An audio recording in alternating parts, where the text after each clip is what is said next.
90% of it is literally who you talk to and all the people you talk to on there. So if you build that community up, you're pretty much going to be a stronger photographer and get more opportunities. It's got nothing to do with how many times you post in a week. In the end, it's about like the quality content that you produce for others to see. And yeah, the friends you make on there.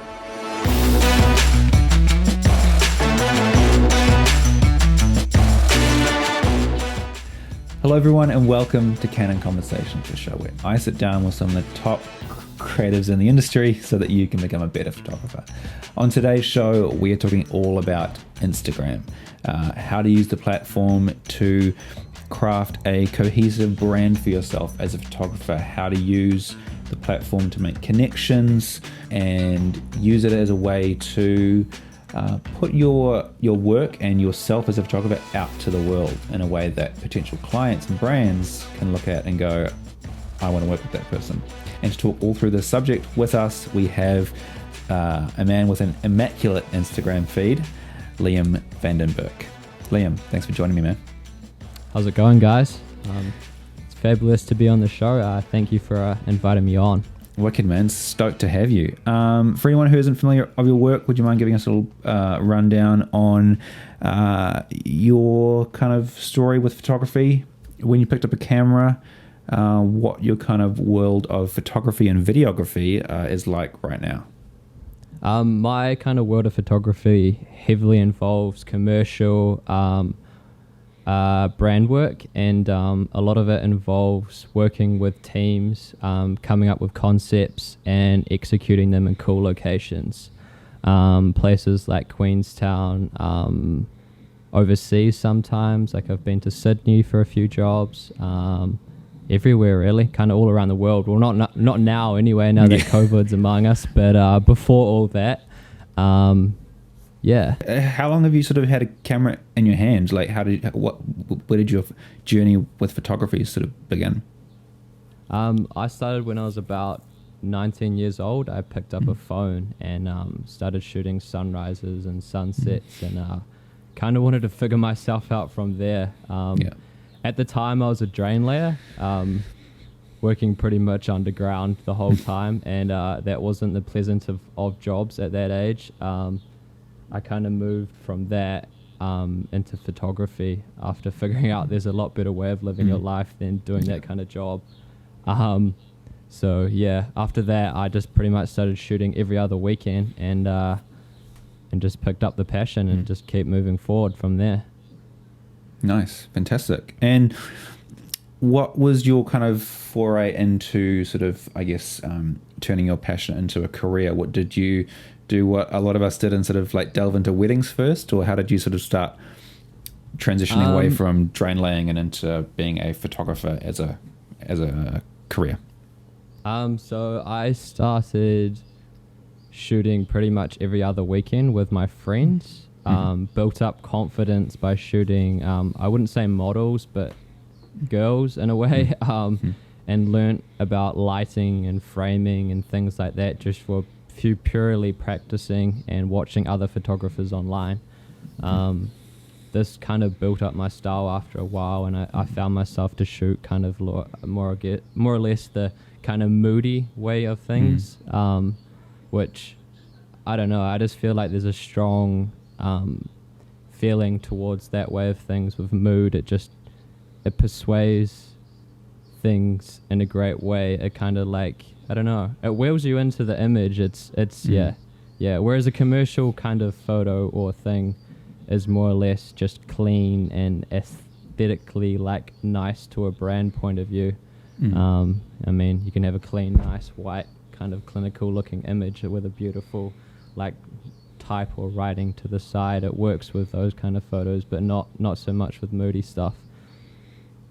But I think the moody aesthetic is something. It's a style that brands are gravitating more and more towards, and we're going to talk about that sort of later in the show. But in terms of like relating to your aesthetic, I would describe your sort of style of photography as having a kind of like Instagram aesthetic. You know, I think of photographers like Short Stash, like Peter McKinnon, are these photographers that you are intentionally like looking to emulate, or is just that kind of moody style just sort of come naturally to you over the years?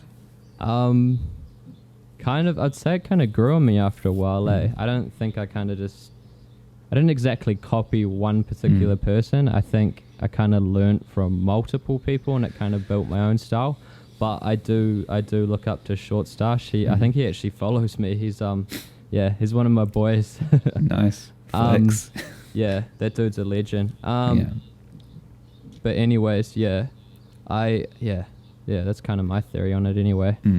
Yeah. So where do you sort of find your inspiration as a photographer? Like you're saying, as you were sort of like growing up, you're looking online and stuff and sort of like figuring out your style. Like where, especially like now in your day to day, like where are you looking for inspiration?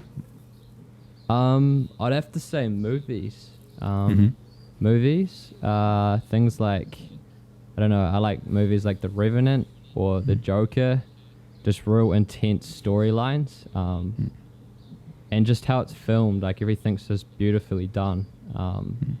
Also music, a few songs here and there that I listen to kind of like drive me a little bit and bring up the passion as well. Just some of the things they say, I guess, and how the music sounds just kind of gives me a bit of energy for the day. Also, a huge factor I would have to say is gym.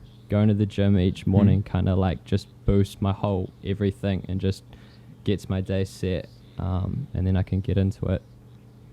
Nice. Are you someone who sets quite a routine around their day for creating, or do you sort of like to just let the creation happen when it comes to you?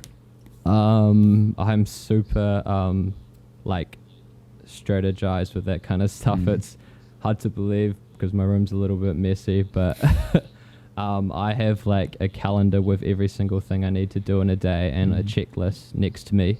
And I'm super routinic, so every morning I get up, go to the gym, and then start, and then I finish at 6, go to the gym again, and then pretty much start again. So almost go twice a day, and just it keeps me going. But I make sure to do all the important things in the morning, such as emails and stuff like that, and then I do creative stuff the rest of the time, when I don't necessarily need my brain as much, but I can use my kind of just creativeness to let it flow. Interesting. Because I'm similar in the sense that I don't go to the gym. That's we are opposites in that sense. But I'm similar in the sense that I like a routine around my creativity. Yeah. But I'm sort of I do the opposite to you in the sense that I front load all of my kind of like creative stuff for the morning. I sort of find that when I first sit down at my desk at like 8 a.m, the first thing I want to do is like editing. Yeah. Like, like the kind of creative stuff, and then almost switch my brain off for like, the emails and the other things like sort of later in the afternoon. But everyone sort of finds their rhythm and their preferred way of working. But I find it's interesting the photographers that gravitate to kind of like spontaneity, and those who gravitate to routine, and how that affects their workflow. Probably not the best thing to bring up, but there is a lot of people that kind of smoke weed, and that's how they start their day and edit. I know quite a few people that do that. I'm not going to name names, but that is a way of people that do things. They have a messier way of starting their day, and it's not my way, but no, it's not my way either. And I mean, it might work for some people, but I've always found routine is the friend of creativity for me. Oh, for sure. For sure. Going back to your kind of style of photography and the kind of you've used words like moody and things like this to describe your aesthetic. It's a style that's very trendy, very desirable for brands right now. Like you were talking earlier in the show about the clean white aesthetic, and while some brands are still gravitating towards that as a kind of like way to please the majority of people. Yeah. There are plenty of brands who are gravitating more to this kind of edgier style. You think of brands like, I don't know, like Nike and like brands that you've worked for, like Mercedes and stuff. These kind of edgier, moodier, more sort of cinematic styles.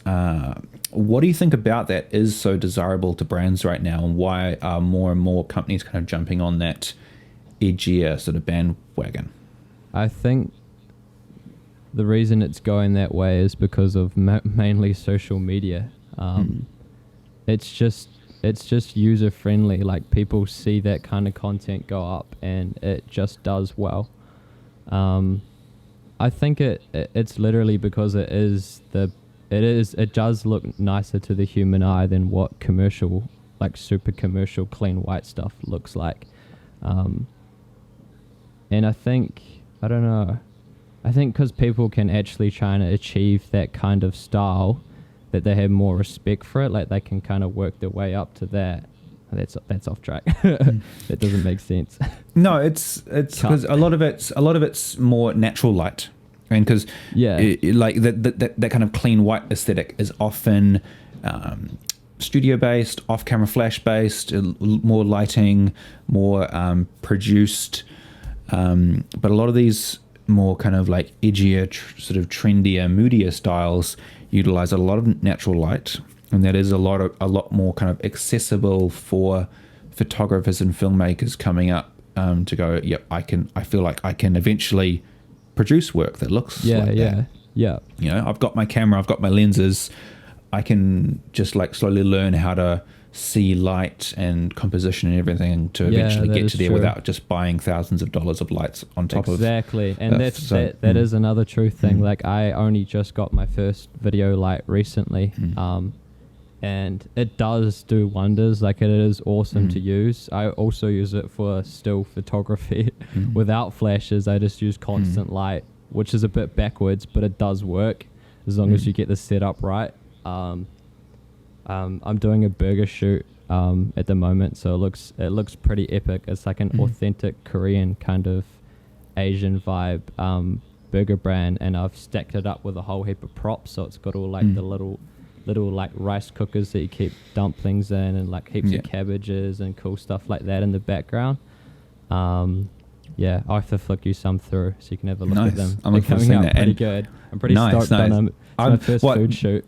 That's awesome, man. And I want to kind of, there's aspects of that I wanted to dive into later in the show around props and all that kind of extra stuff that I think a lot of people sort of forget about. But we're going to go through that later in the show. But I guess to kind of like carry on a bit now in terms of how brands see your work.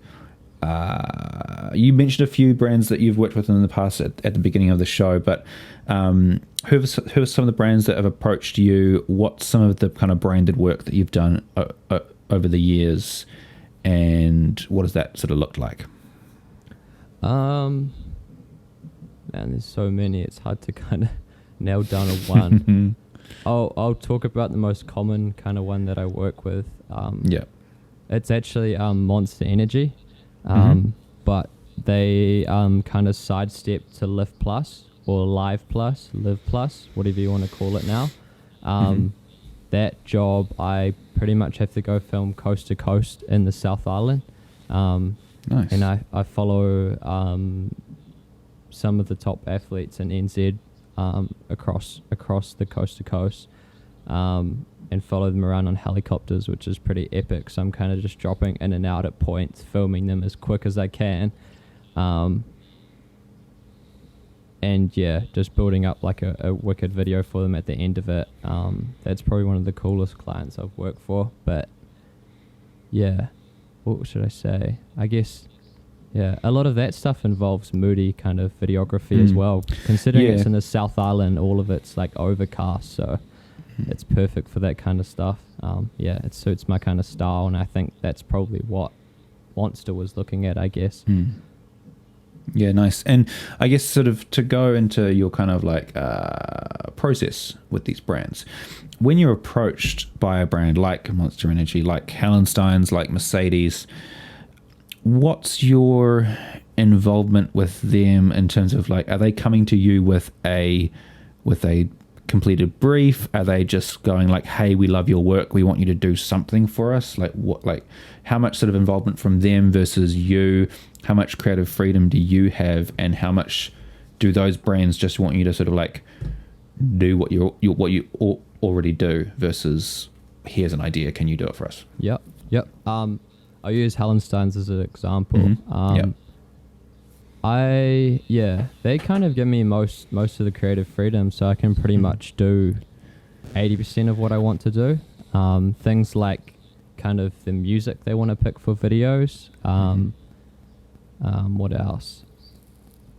Kind of the layout. Some of the layout of the video, like the storyline, they change and alter. But yeah, I have most of the creative freedom, which is pretty cool because then I can put my like maximum effort into it rather than it being someone else's work fully, which makes it more satisfying in the end product. Nice, fantastic.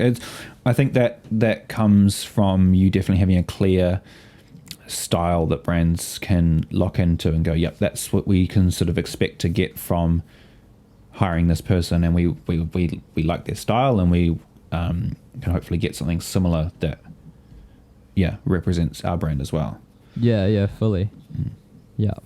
Let's talk a little bit about your actual kind of process in terms of creating images now, like in terms of conception through to what happens when you click the shutter, through to how you're editing and stuff. Like, what are some of the things that are going through your mind to create a sort of Liam Vandenberg image, and what are you not doing? Obviously we're talking about moody images, and an obvious one is overcast skies versus not shooting in middle of the day, bright sunshine. But what sort of what are some of those things, some of your sort of I guess non-negotiables for making sure your images come out the way you want to? Mainly kind of, I guess, having enough space for things like type and font later on in the future. So I guess that means shooting a little bit wider or further away from the subject. This just allows for more space for graphics, I guess, and so on. You definitely want to get that right because you can't go backwards and obviously resize the image. I mean, you can in Photoshop, but it's not the funnest process. But also kind of not blowing out highlights is another one. That's not the nicest of things to do. Making sure everything's a little bit underexposed helps a lot. Is that with photo or video or both? Both, both are similar. Video, it actually needs to be more perfect because I don't. Oh, you're working with less dynamic range. You haven't got raw most of the time. That's the one. I was just interested because I find myself overexposing more with video just because when you underexpose the noise levels. You've got a cinema camera, so you can. I guess you can bring it back with the ISO. Yeah. Just in terms of the noise levels, I found pulling up the shadows on video to be a little harder. But tangent. Sorry, going back to that. A lot of the settings in my camera, I've already stripped it back of like contrast and saturation, and sharpness down one notch. So all of it is kind of flat in a way. It's not perfectly flat because obviously it's the one I've got a 1DX Mark II, so it doesn't have any of the flat profiles or anything like that or raw. So I haven't got much flexibility. I have to kind of get it pretty much spot on, pretty much right when I shoot it. Otherwise, I can't go backwards or forwards with the highlights, etc. Yeah, totally. I know in previous interviews and stuff, you've done a written interview on Canon before and some stuff on Pro Gear, and you mentioned some aspects of your process around research and using things like Google Maps and stuff. Yeah, Would yeah. you mind going into a bit around that? Because, you know, it's all these kinds of things that I think a lot of photographers leave by the wayside. Everyone's excited about, you know, gear and cameras and lenses and light and all of that in terms of making an image. But there's a lot to be said around planning and locations and everything like that. So would you mind going into a little bit of your process around, I guess, the preparation side of things? What goes into before you get out there with your camera? For sure. A lot of like the location scouting before I go to a spot is done through Instagram and Google. A lot of the times I'll just go on Instagram and type in say Coromandel, for example, and it'll come up with all the recent hashtags of where people have been, and I'll look around those areas.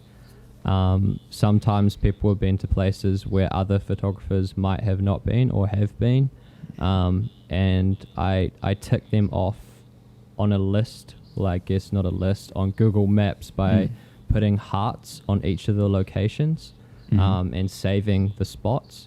So when I go to that area, say Coromandel, I'll have like 10 hearts all in a line, and I'll make sure to hit each one on the way. So I get the most out of my trip rather than wasting a heap of fuel and just going to one location. And that way I come back with like a collective story of photos of not just one area, but like the whole area. So it documents everything. And I can use that later on for social. Nice. Fantastic. Yeah, that's really cool in terms of just like figuring out those hidden gems, and making sure that you're finding the places that look beautiful and will look good on camera. Yeah. What I guess now to sort of go more into your style and I guess the kind of popularity of it. If it is such a popular and desirable style of photography, what about it is so hard for other photographers to accomplish? I mean, I think we sort of talked a bit about that kind of research side. You know, you're putting in the mahi to find those secret spots that other photographers aren't finding. What else about this kind of style of photography that is so popular is hard for photographers to wrap their head around? The third step, which is color grading. I find a lot of people copy other people's stuff offline, like YouTube, or use presets, and they kind of just stick to that one kind of style and just paste it on all of their photos and call it a grid, like a themed grid, which it's not. It's copying and pasting someone else's colors onto yours. And 9 times out of 10, those colors would come from like a Sony put on a Canon, which doesn't really work at all. I can see all the dead bit rate and things like that show up in the photos. It doesn't work that way. So yeah, back to anyway, the color grading, that's massive for me. That's where I get the most out of my photos. I probably spend like at least an hour on a collection of photos, which actually isn't that long. Some people spend a lot of time on it. That's kind of my way of things. Color grading. Yeah, well, because I want to talk about color grading now, because look, if there's one thing that all successful Instagram accounts have in common, it's consistency. In terms of consistency of colors, subject matters, like luminance, and it's something that I've always struggled with. Like I can feel stoked on like an individual like film I'm making, or an individual photo, and I'm stoked about like how it looks. I feel like it looks beautiful, but then when I like chuck it on my Instagram feed, and I look at the whole grid, it's not talking well to each other. It doesn't have that consistent feel. So like, what am I missing in terms of getting that cohesive grid to feel like it all is one nice, yummy family? I guess the way subjects face in and out, and where they're centered. So say I have something in the center, I'm going to need something that looks in to the next one, and then the next one's going to be center, and the next one's going to look out. So whatever it is, that the solid object is going to have to look out one way or the other, and the other one's going to sit center.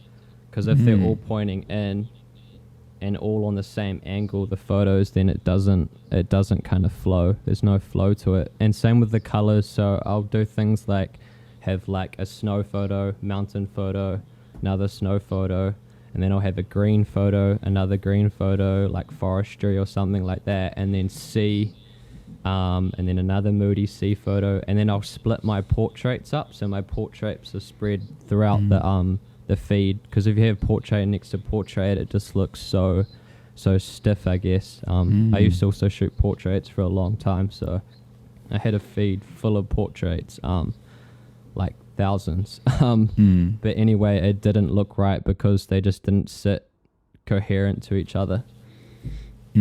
Totally. Because it's easy when you find a type of photo, say like a portrait that you like, and you want to just like post the nice photo, but then you can run into that thing where you end up with just like portrait and this big sort of grid that all doesn't really kind of like fit well together.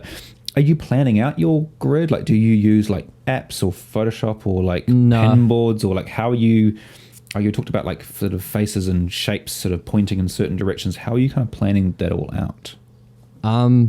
It's just by sight. Like, I don't use any of those apps. I actually struggle with using them, so I gave up. I tried a few. I tried Visco, and I think the other one's called Planoly, but I ended up just deleting them straight away because I didn't like the auto posting stuff, and like I don't know if it was posting stuff or it wasn't, and I just pretty much quit out and deleted them because I didn't really like it having access to my whole profile as well. That also put me off. But I've just been doing it so long that I kind of like, I guess I figured out a way and a rhythm for it to kind of flow without those apps. Yeah, nice. And I guess going back, because I realized I wanted to talk about color grading, and we sort of dived off it for a second. But when you're looking at when you're spending time grading your images, how are you making sure all those colors fit nicely together? You know, you talked about not putting one preset on every single image and calling it a day. So how are you sort of individually grading each image to make sure as a collection all the colors feel nice together? I'll have Lightroom open with all of the photos from, let's say, the week that I shot in Coromandel, as an example again.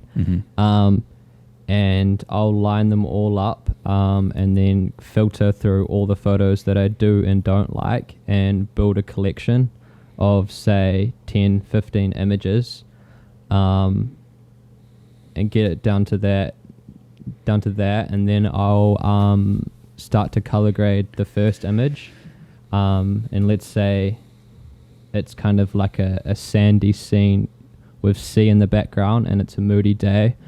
I'll edit the first 5 photos that are in the same area with the same color grade to keep them consistent, and then let's say the next few shots are up in the pinnacles and more of a forestry area, I guess. I'd start by color grading the 5 shots that I took up there in a different color grade, all from my own pretty much development in Lightroom. I don't have any presets. Like, it's literally my library of filters. There's just nothing. I don't have any filters. I just don't believe them. I believe in like kind of looking at it and making your color from scratch, not just like going with what you've always done in the past. Just build it from the bottom up, and then you know like your true style. That way you can kind of, I guess, find yourself and go from there. Nice, man. Are you, when you are grading like that, are you just working intuitively? Are you using kind of like, I guess, like color theory and more of a kind of like analytical approach, or are you just going off your eye and what just looks aesthetically pleasing to you? A bit of both, but I do use some color theory. I don't go by charts or anything, but I kind of go by like the blue shadows and the warm highlights kind of theory. So a lot of my photos will have blue shadows and warm highlights or reddish highlights, but a lot of it's desaturated and kind of muted down, so it's real soft and easy on the eyes. It's not too heavy with saturation, which Canon colors do have a lot of saturation. So you just need to tone it down a little bit to get it to where you want. Totally. What happens when you have an image you're stoked with, but it doesn't fit on your grid? Does that even happen to you? If I have, it does happen. If I go out on a shoot and there's a whole heap of photos that I don't like, I won't use them. For example, I went up to Northland to the sand dunes, and it just didn't, the photos didn't work. Sorry, not only because they didn't work in my grid, it's because I didn't actually like any of the photos I took. So I do have my bad days every now and then, and I think that was mostly due to the flat light that I had on the day. There was no contrast in between the dunes, no dark ridges that kind of had a point of interest leading up to anything, which just there was no solid image that I would like to post first with the rest of the story. I kind of just had story photos without the one solid banger image. So there was no use in those. Talk to me a little bit about that, around the kind of like the banger images versus the supporting images, and whether what role supporting images play in the kind of the grid as a whole. Do you fill your grid just with bangers, or is it a mixture to kind of tell a more cohesive whole? It's definitely it's a mixture. It's not just bangers. You'll see a lot of influencers, you call them. They normally put a person or a thing in the center of the frame. Small person, big landscape. And it's the same in every single photo on the entire feed, and they do that because it does well on the Instagram algorithm. It picks up and it sees that and gives it a little boost. But anyways, I don't see that as a creative kind of concept or idea that they've executed. They've given their camera to their girlfriend or friend, and someone else has taken the photo, not them. Which I'm kind of against in a way, which is, I don't know. I mean, it's their own thing. I guess everyone's got their own thing they like doing. But I find it better off to take photos of other things rather than a subject in the middle of the frame every time. Whether that be let's say, Milford, and you're taking photos of water trickling down, some of the nice rock faces. There's beautiful details and the water kind of dripping off the edge of the crevices and stuff like that. And then you add a little bit of type to that and it looks kind of magical in a way. And it steps apart from the influences. Yeah, totally. I think that it's definitely it's knowing what brands would potentially want to, because brands need those sorts of things where you have sort of texture, you have text, it's all kind of working together. Obviously you need the bangers as well, but it's all part of, you can't just do the same thing, rinse and repeat over and over and over and over and over again. Totally. That's definitely not how it works, I guess, for brands anyways. Yeah, totally. And I guess to sort of, as we sort of round out the show, to go back to the platform itself now, how do you what's your kind of philosophy on Instagram? How do you use it to promote your brand? You're talking about the algorithm and around how you don't really care about just producing stuff for the algorithm. So how are you using Instagram, how you want to use it? How are you using it to promote yourself as a photographer, videographer? I treat Instagram more as a community. It's not just a posting thing. It's like you have your friends and you have all the people you work with on there. It's 90% of it is literally who you talk to and all the people you talk to on there. It's got nothing to do with what you post. So if you build that community up, you're pretty much going to be a stronger photographer and get more opportunities. It's got nothing to do with how many times you post in a week. Although, I mean, you could become an influencer that way by posting a whole heap of photos and getting more followers. But in the end, it's about like the quality content that you produce for others to see. And yeah, the friends you make on there. Fantastic. Absolutely fantastic advice. I think it's a good reminder for people to not forget about the social part of social media. Yeah. You know, it's not just a place for you to stand up there and go like, look how amazing I am. You know, it's like you're saying, it's about making connections, about actually like making friends, talking and connecting with people who you're interested in working with in an empathetic way, in a not just a totally egocentric way. That's totally true. And those kind of egotistic people are the people that I'd be nice to, but I push them away. I kind of veer off in conversation. Things won't kind of go any further because I don't really respect what they're using it for. I know it's kind of vain, but it's true. Yeah, no, totally. Cool, man. I like that. I like that approach to the platform. I think it's a much more sustainable and holistic approach to growing yourself and growing your brand and growing a career out of this long term. Yeah, exactly. Totally. Yeah. Final question as we kind of finish off the show. Any final advice for creators who want to stand out on the platform, stand out in terms of having a unique voice? I'll